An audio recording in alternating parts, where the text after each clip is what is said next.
It's pretty safe to say that The Legend of Zelda as a series has some really pretty towns and landscapes. And if you clicked on this video, this is probably a sentiment that you already agree with. But have you ever wondered what the best version of Hyrule to live in is? That's what we're going to be talking about today. Hey everyone, I'm Brett. Welcome back to the channel. Or if you're new here, welcome in. I'm Brett. Nice to meet you. You're you. It's just what we're doing today.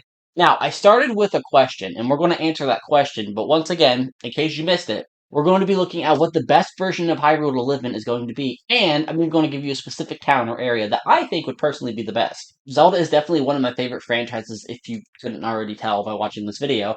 And based on the performance of my last Zelda video, it seems like you guys like Zelda too, so I will gladly hop back in here to talk about it. Now, before we get moving forward, we need to make sure we're on the same page about what makes somewhere a good place to live.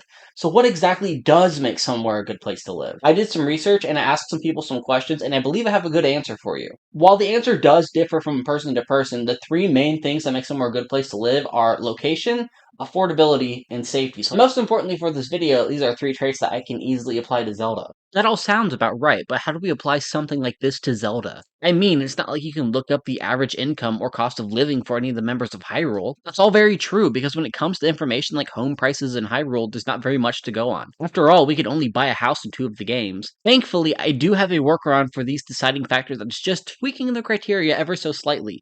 However, I do also believe we can calculate the cost of a home in Hyrule just by using math. So, what's the workaround? How do we see if somewhere's a good place to live in Hyrule? You're eager to get into it. I like that. When it comes to location, the criteria for this category is the area, accessibility, and proximity to the other groups of Hyrule. When it comes to accessibility, we'll be looking at how well the Hylian can live in an area, as they are the closest to a real-world human we can get. I'm going to go out on a limb right now and say that if you're watching this, you probably aren't a fish, bird, rock person, or a little forest spirit. Now, just to be fair, we're only going to be looking at locations within Hyrule itself, because if we didn't, and we could have anywhere else during the events of the game, the answer is going to be anywhere else during the events of the game. Like, it's just how this works.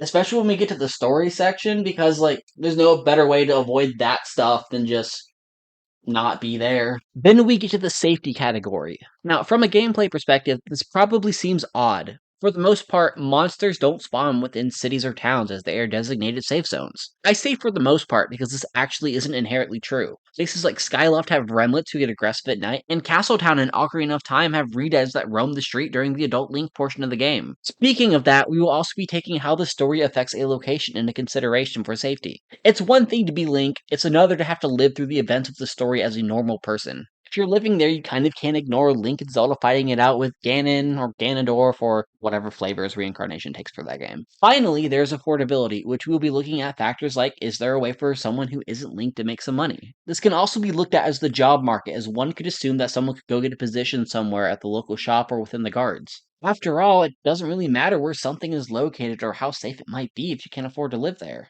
It wouldn't be a stretch in the slightest to say that there are a lot of games in the Zelda franchise. Out of respect to both of our times here, I am going to start off by eliminating a whole bunch of them right off the bat. I will still be providing reasons for why these games are getting eliminated. Do you understand? Sweet. Alright, let's get into it. First up, we have the twin set of games of Oracle of Ages and Oracle of Seasons. These have been eliminated for not taking place in Hyrule. So sorry, please grab your things and the complimentary dungeon chest on your way out. Next up, we have Link's Awakening. This game is being eliminated due to taking place in a dream and... oh, it looks like you already woke up. Fun fact, this is actually the same Link from the Oracle games and Link to the Past, so maybe we'll see him again. Spirit Tracks, you may also leave. Despite being developed enough to have multiple lines of railroads, New Hyrule and Old Hyrule are very different areas in this game, so you are disqualified as well. Majora's Mask also has to go during this segment. Now, I know, there's a whole debate whether or not Termina and Hyrule are two different places, or there's the argument that this is a lot like Link's Awakening, except being a dream, Link's going through the 5 stages of grief and purgatory because he died. But that's a whole can of worms for another time. I'm going to be honest with you, even if it did take place in Hyrule, Majora's Mask was going to be sent away during the story section anyhow. The moon falls and completely destroys the world unless Link shows up and saves the day. One could argue that Termina is saved now, but as we see in Hyrule with all the Ganon and Ganondorf stuff, if it happens once, it can happen again. So I'm sorry to those fans of Termina, it's a cool map, but Majora's Mask is out. Let's move on to round 2 of eliminations, and these ones actually take place within Hyrule. Now, originally I had a whole dramatic segment about the Zelda timeline and how it wouldn't be very fun to exist in the Downfall timeline, if that means anything to you.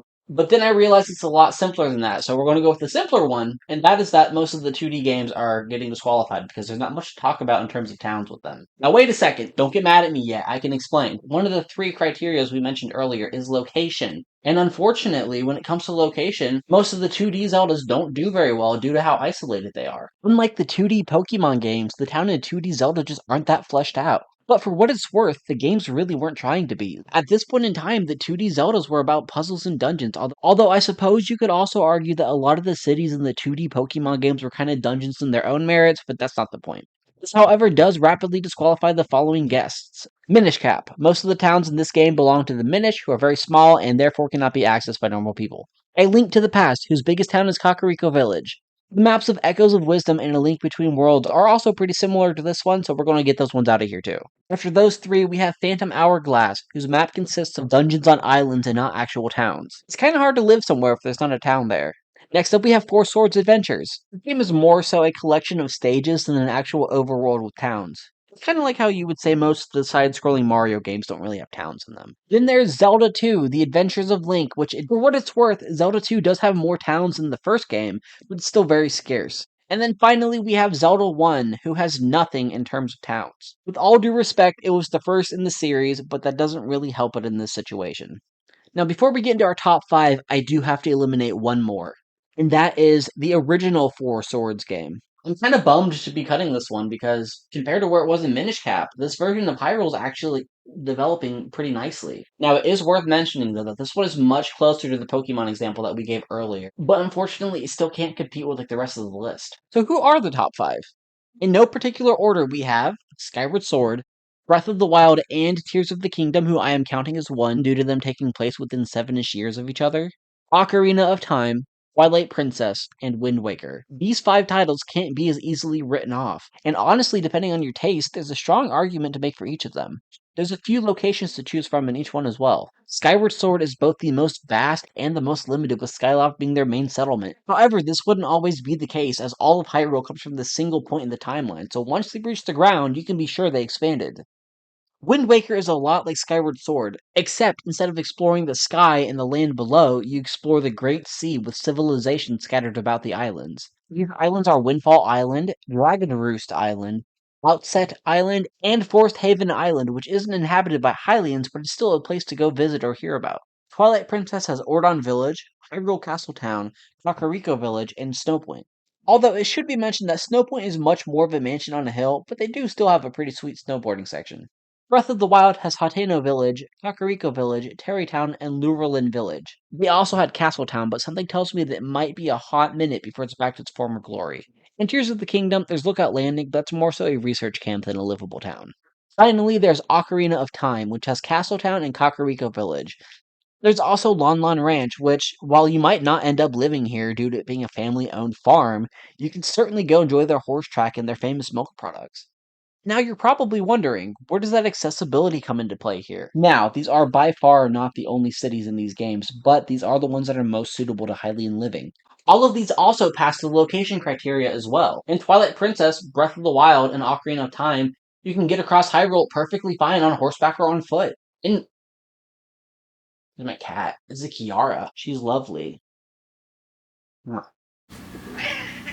She's fine. In Wind Waker, all it takes to get to one civilization to other is a boat ride. And while Skyward Sword, in comparison, seems like pretty undeveloped, each of these guys have their own loft wings and can get around pretty freely. So these 5 all clear the criteria of location pretty easily. Unfortunately, the same cannot be said about safety, because that is where we're going to be losing a few of these. Safety is actually the easiest category to talk about when it comes to Zelda, because it only has 2 parts: environment and story. We're going to look at the environment aspect first. So what are some of the environmental ways that Link can die in a Zelda game? I'm glad you asked, because that's a good question. There's burning, drowning, falling, and one could even argue that monsters are environmental too, as they exist within an area as well. So how would somebody avoid these environmental hazards? Burning itself is pretty self-explanatory and pretty easy to avoid. Just don't mess with fire or go into areas that are too hot for you. Falling is also equally as easy to avoid, just don't go jumping off of high heights. Despite what you might think, Skyward Sword actually gets passed from falling due to the fact that most of the Hylians in this game have loft wings. If they were to fall off of Skyloft, they could call their loft wing and it could save them. Then we get to drowning, which there's actually quite a few ways to drown in Zelda. First, you can be killed in the water from an enemy or an explosion. Secondly, you can drown from being submersed in the water for too long. The cause for why you would be underwater is different in each of the games, but overall, stay underwater for too long, you drown. And finally, in some cases, just being in the water itself for too long can kill you. Now, in two of these games, you can completely eliminate the risk of drowning altogether. In Ocarina of Time and Twilight Princess, you can get the Zora tunics, which allow you to breathe underwater indefinitely even if you have the iron boots on. The iron boots were one of the most common ways to drown without it. Skyward Sword doesn't have this feature, although Link can tread water indefinitely without drowning, just like in Twilight Princess and Ocarina of Time. As long as you don't go under the water, he will be fine. The same cannot be said about Wind Waker and Breath of the Wild. In both of these, Link can die from being in the water for too long. Granted, there are still ways to avoid drowning like this. In Wind Waker, you can just hop on a boat. In Breath of the Wild, you can use the Cryonis rune or hop on a raft you can find. You can also create boats pretty easily with Ultra Hand and Tears of the Kingdom. I know I said we were fusing Tears of the Kingdom with Breath of the Wild in this video, but I just wanted to be clear about this. If you were just a normal Hylian, you probably wouldn't come across or wear the Iron Boots, so you wouldn't have to worry about drowning in that manner. I just wanted to clear that up as well because I did consider that. Now, if you know these games, you already know what I'm going to say, but water is a far bigger hazard in one of them than it is in the other, and that is Wind Waker. In Breath of the Wild, you could go your entire life without getting in the water if you were that worried about it, but that can't be said with Wind Waker. In Wind Waker, most of the map is water, so that unfortunately gets it eliminated. I also would not want to live in Wind Waker because I have thalassophobia, and I don't like the ocean very much, and that one's mostly the ocean, so that's like, I'm out. I'm out. I'm done. I'm not living in Wind Waker. So if I'm eliminating Wind Waker because of the ocean, shouldn't I also be eliminating Breath of the Wild for its harsh environments? I mean, the desert, frozen tundra, and volcanoes are all environmental risks still. This is a perfectly valid argument as these areas do indeed have environmental dangers, but at the same time they have fairly easy and well-known workarounds. These environmental dangers can also be pretty much eliminated with elixirs, cooked meals, and in-game items. All of these can be used and sold by NPCs in the game. That alone tells me that these are widespread enough to be commonly known about. That all makes these risks a lot easier to avoid, but the same cannot be said about the ocean. Sure, you can just not go in it, but then most of the world is cut off from you in Wind Waker, and then that creates issues with the location category. Truth be told, even if it wasn't for drowning, Wind Waker would still be eliminated when we get to the monster categories. When out sailing across the ocean, you can run into a plethora of monsters. The most notable of these to me is the Big Octo. The Big Octo, terrifyingly enough, can just pop up and create whirlpools to suck the boats in. That's not even accounting for storms and non-monster related whirlpools that could get you, and this unfortunately takes Wind Waker out fully. Real quick, it's a different day. This looks different in the background. That's why I have the same shirt on though, so we're a little consistent. I just wanted to say that because I wanted to be honest with you. The monster factor will also be taking Skyward Sword out as well. Sure, Skyloft is peaceful, but the surface is full of monsters. While, yes, an argument can be made for the other games in the series as well to have this issue, they have towns. Skyward Sword does not. You can run into Kakariko Village and not have to deal with the monsters. But in Skyward Sword, there's nothing. It's just the wilderness down there. We could argue that the Guardians in Breath of the Wild are a similar situation, but you can avoid them if you know where they're at. And the NPCs in game do, so I'm assuming that you would be able to as well. The surface in Skyward Sword is just wilderness. That leaves you to fend against the monsters all by yourself. Now we get into the story section of the safety category with our final three competitors, Ocarina of Time, Twilight Princess, and Breath of the Wild. And that begs the question, which of these three would be the safest to live through as a normal person? None of these seem particularly appealing in this regard at first glance. In Ocarina of Time, Ganondorf takes over for 7 years and makes Hyrule a far more dangerous place. Twilight Princess isn't looking much better as the Twilight invade Hyrule and cover major areas and barriers filled with darkness. And finally, there's Breath of the Wild. Not only do you get the apocalyptic event of the Calamity, but you also get the upheaval occurring shortly after in Tears of the Kingdom. In all honesty, these all sound like they would suck, but which one's the worst? This answer might be controversial, but in my opinion, the worst of the three to live in is Ocarina of Time. But how? Breath of the Wild clearly has worse happening than Ocarina of Time, right? I mean, the Calamity wipes out most of Hyrule. Surely that must count for something. You're right, that does sound like it would be awful. A lot of people died, including Link briefly, so why is it Ocarina of Time? To be honest, it all comes down to time coverage. Yes, The Great Calamity was merciless. It devastated everything in its path, lo, a century ago. it all happened 100 years ago. If we were looking at the events of the Calamity itself, of course Breath of the Wild would lose. However, due to the game taking place a century after it all happened, Hyrule had a chance to heal. The Calamities shook up Hyrule, but all things considered, it has been relatively peaceful since Zelda sealed herself and Calamity Ganon inside the castle. In Ocarina of Time, this just isn't the same story. Ganondorf has been in power for 7 years and his influence is still heavily felt. The once peaceful Death Mountain is active again. Monsters invade a place like the Kokiri Forest. Castletown is demolished with survivors now seeking refuge in Kakariko Village. Which, by the way, isn't even that safe as there's an invisible monster in the well that can cause problems whenever it wants. Zora's domain is frozen over with the Zoras trapped in the ice, the Gerudo are completely cut off from the rest of Hyrule, and even the once peaceful Lon Ranch is under new management to serve Ganondorf. His influence is heavy and people can't live their same daily lives. So why not Twilight Princess then? I mean, the events of that game are kind of similar, right? A big evil king comes in and takes over and traps everybody. People are trapped within the shadow barriers. That's not much better than Ocarina of Time. And that's a good point. But Twilight Princess does have two things going in his favor that Ocarina of Time does not. First is the fact that those in the barrier don't even seem to be aware that they are trapped in there with monsters. The monsters even leave them alone, it being claimed that the residents of Hyrule experience it more like a nightmare than a physical state of being. When their area is still taken over, people don't even acknowledge the wolf version of Link that's there. The second is once again the amount of time that it happens over. Ganondorf's rule in Ocarina of Time happened over 7 years. In Twilight Princess, that time is never officially stated, but it can be assumed that Link gets straight into taking care of things as soon as he's back in his human form. Online speculation has Twilight Princess taking place either over a few weeks or a few months. I'm sure it goes without saying, but a few weeks or a few months is nothing compared to 7 years. At least Hyrule Castletown still exists after it's freed. The same can't be said about Ocarina of Time or Breath of the Wild. So overall, this still makes Ocarina of Time the loser. So we have our final two, Twilight Princess and Breath of the Wild. Now we're going to be moving into what is arguably the most speculative section of this, which is affordability. Location is no issue, and the story seems to be bearable enough to live through. So which one would be the easiest to live in terms of money? Now hold on, this isn't about to be a lesson in economics, but maybe we can look into the economy of Hyrule some other time if there's interest in that. Now, while Link has had a normal job in each of the games before the story begins, we can't actually see him go get a stereotypical job as we're playing the game. So instead, we're going to be looking at what jobs we can observe in each version of Hyrule.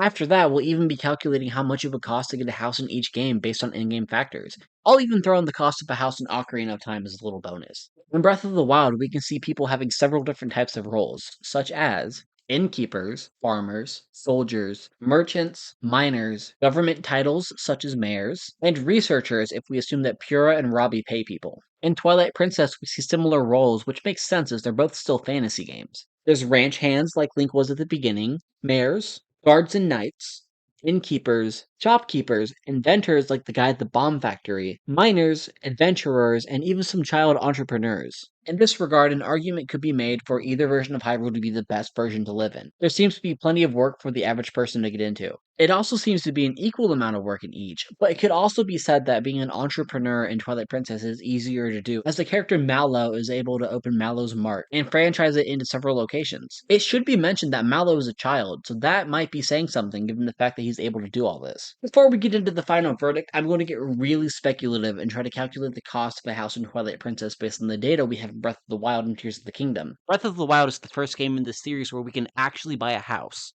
In Hateno Village, there's an old house that the villagers have paid to have torn down by the Bolsa Construction Company. However, Link can swoop in and buy the house off the construction company. The villagers themselves paid the company 50,000 rupees to tear it down, and Link would then have to pay that much in order to get it.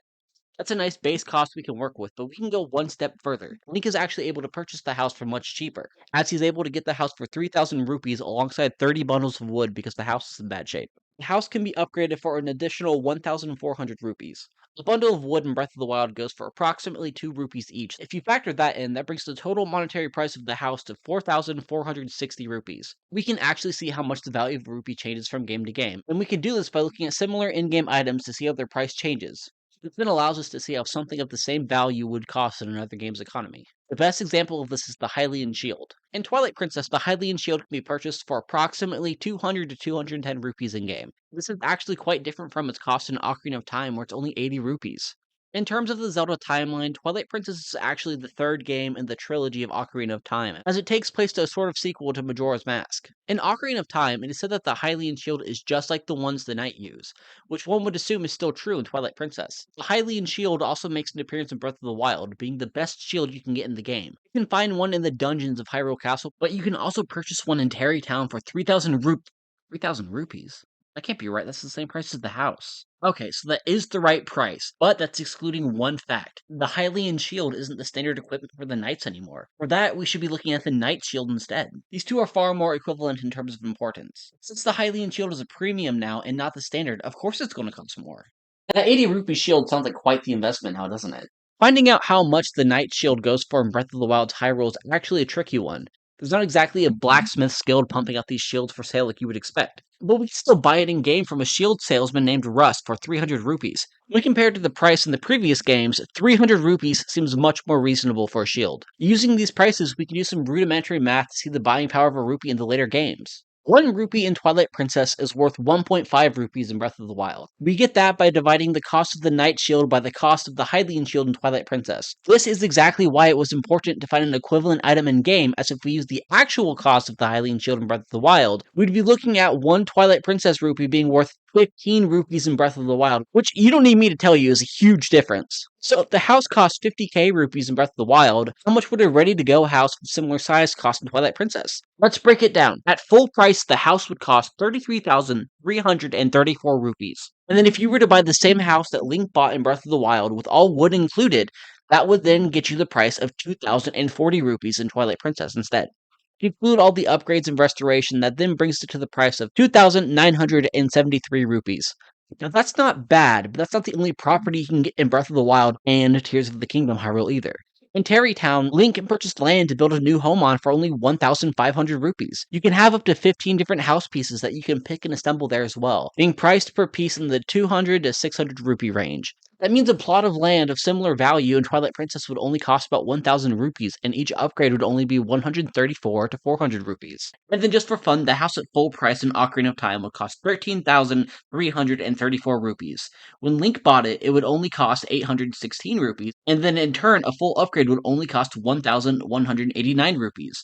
That plot of land would only cost 400 rupees, and the pieces would range from 54 to 160 rupees. If you can ignore the 7-year reign of Ganondorf, that actually doesn't sound half bad. Now, which one's the best to live in overall? Honestly, it still depends. I mean, sure, the value of a single rupee in Breath of the Wild is a lot less than it is in Twilight Princess, but they're also a lot easier to come by. Link, and by extension, you living there, can sell anything in game to any of the merchants wandering around. You can't do that in Twilight Princess. And in the end, it really depends on where you want to live.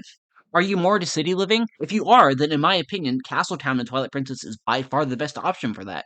You can get a job within the guards, or be an innkeeper or shop merchant. Perhaps the city's too much, and a cozy farm life is more your style. Latino Village is perfect for that, and money is really easy to come by. Plus, they have a nice dye shop where you can customize your clothes all you want. You can call this a cop-out if you want, but I personally see it as giving you options. Is this? I'm sorry. I'm just now noticing this. Hold on. Whoopsie. Whoopsie. I was doing college work earlier.